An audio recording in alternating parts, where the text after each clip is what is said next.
Ada satu webtoon genre romance yang baru aku baca, tapi ini kocak banget. Ceritanya ada cewek yang namanya Ji-ah, umurnya 32 tahun. Ada hari penting di mana keluarganya lagi kumpul-kumpul. Dia punya adik cewek yang udah nikah dan punya anak. Tahu sendirilah ya, Ji-ah pasti dibandingin sama adiknya karena Ji-ah di umur segitu belum nikah. Bete lah Ji-ah nih, akhirnya dia ngerokok di luar rumahnya. Ketemulah dia sama Minchol, temen cowok masa kecilnya yang udah punya kerjaan bagus, badan juga bagus karena suka gym. Tapi penampilannya culun abis. Minchol juga cerita kalau dia dijodohin terus sama mamanya karena udah mapan tapi gak nikah-nikah. Akhirnya Ji-ah bercanda dengan bilang, udahlah kita nikah aja. Lalu tiba-tiba banget mereka nikah dan hari-harinya dipenuhi kejadian kocak karena berantem mereka pun masih persis waktu bocil. Bahkan di suasana yang mereka coba bangun untuk romantis pun ada aja kelakuan random mereka. Yang bikin beda itu karakter Ji-ah ini gak lemah. Dia disenengin sama banyak orang karena karakternya easy going. Sementara Minchol ngertiin banget Ji-ah dan selalu mencoba buat jadi suami yang baik dengan cari tutorial di YouTube. Manhwa ini seru banget, pokoknya kalian harus baca. Judulnya Maybe Meant to Be.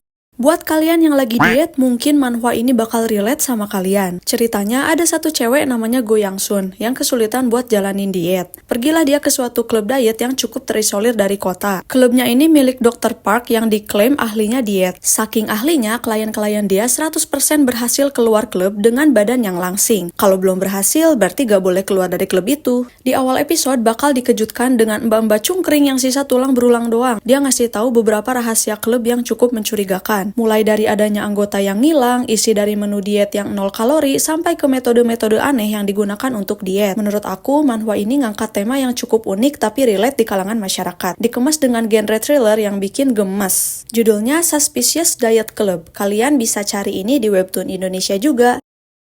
Aku paling suka kalau nonton drama atau baca manhwa yang revenge Kang Bully. Contohnya manhwa yang bakal aku ceritain ini. Di awal cerita, kita diperlihatkan ada seorang bapak yang ngadain konferensi pers karena anaknya yang bernama Hyena dibully. Bahkan anaknya sampai bundir saking gak kuatnya. Yang membalaskan dendam si anak itu bukan si bapak secara langsung, tapi si bapak ngangkat seorang anak yang diketahui anak tersebut berasal dari Korea Utara. Namanya Yoon Garam. Garam ini hasil uji eksperimen di mana dia gak bisa ngerasain rasa malu ataupun rasa sakit. Ditambah Garam ini juga psikopat sehingga dia seneng ketika lihat orang lain tersiksa. Kebayangkan Garam pasti udah perfect banget sebagai mesin penghancur. Aku puas banget ketika para pembuli ini satu persatu mulai dapat balasan sesuai dengan apa yang mereka lakuin ke Hyena dulu. Judul manhwa ini Plaything, samar-samar kedengeran kayak plating ya. Sangat cocok untuk penggambaran Garam yang menjadi alat untuk menghabisi para pembuli.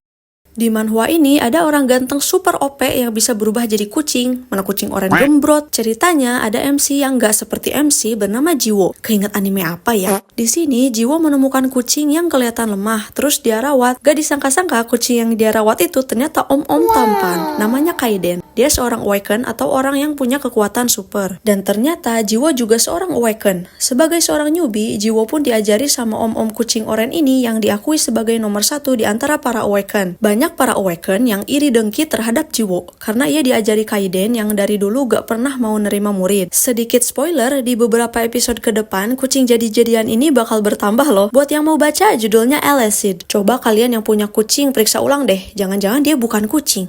Biasanya kalau baca manhwa romance tuh bikin senyum-senyum sendiri gitu ya. Tapi kalau manhwa yang satu ini jujur bikin kesel banget. Karena manhwa ini alur mundur, aku ceritain flashbacknya ya. Jadi ceritanya ada seorang cewek bernama Haeru. Dia ini yatim, terus sisa keluarganya toksik. Singkat cerita, dia kenal dan pacaran sama Seo. Tahu gak mereka pacaran berapa lama? 10 tahun. Itu kalau nyicil motor sama mobil udah lunas. Yang bikin kesel itu bisa-bisanya di waktu pacaran selama itu, mereka masih bisa bingung sama sifat masing-masing. Oke, mungkin ini karena latar belakang keluarga mereka yang jomplang ya. Seo kan keluarga cemara banget. Sementara Haeru ini anak broken home, jadi mereka ada sedikit perdebatan setiap bahas itu. Nah, mulai dari situ kesalahpahaman mereka terus membesar sampai segede gunung kayaknya. Udah yang satu ketahuan selingkuh, yang satu malah balas dendam ikut-ikutan juga. Parahnya itu semua cuma karena mereka gak komunikasi aja, bukan karena kejadian yang sebenarnya. Semua dipendam sendiri, jadi buat apa punya pasangan? Kalian kalau punya pasangan tapi tidak saling berbagi senang dan susah, mending tinggalin aja udah. Ngapain punya pasangan kalau masih mikir sendiri? Emosi aku tuh. Yang mau ikut emosi silakan baca manhwa ini. Judulnya I'll Give You the Most Rotten One. Ada di webtoon ya.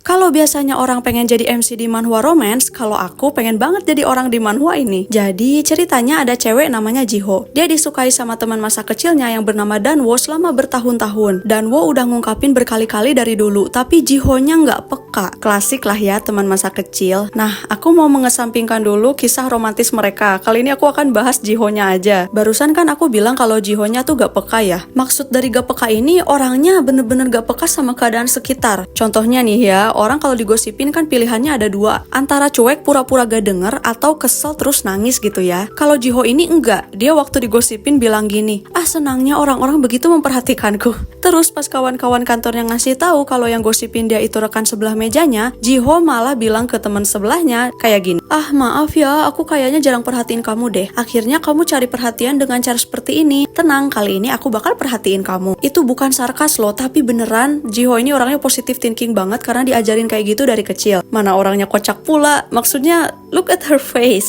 Pengen banget aku jadi orang yang se-chill itu. Yang mau baca judulnya Peka dong. Ada di Webtoon Indonesia ya.